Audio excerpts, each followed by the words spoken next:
Buonasera e ben ritrovati con l'informazione flash di New Sicilia e i principali titoli del pomeriggio. La Regione ha comunicato l'avanzamento puntuale dei progetti della missione 6 del PNRR dedicata alla sanità. 638 milioni di euro per modernizzare le infrastrutture e rafforzare la medicina di prossimità, con 247 opere infrastrutturali e investimenti in digitalizzazione e apparecchiature. Soddisfatto il presidente Schifani, che questa mattina ha inaugurato la nuova casa della comunità a Monreale.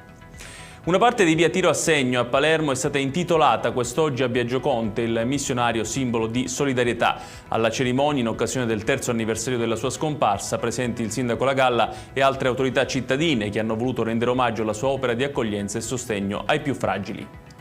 Restiamo a Palermo, dove il presidente dell'AMAP, la società responsabile del servizio idrico in città, ha denunciato come nel quartiere Zen 2 nessuno paghi la bolletta dell'acqua. La mancanza di contatori nel rione provoca ogni anno un danno di circa 5 milioni di euro alla società.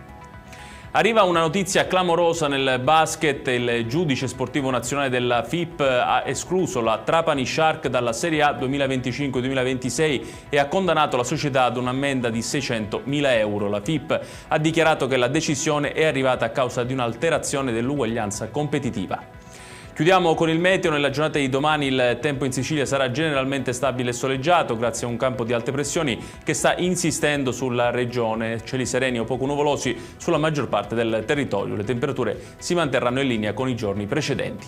Ed è tutto per questa edizione. Tutti i dettagli su queste notizie li trovate come sempre sul nostro sito www.newsicilia.it. Grazie per averci seguito e buon proseguimento di serata.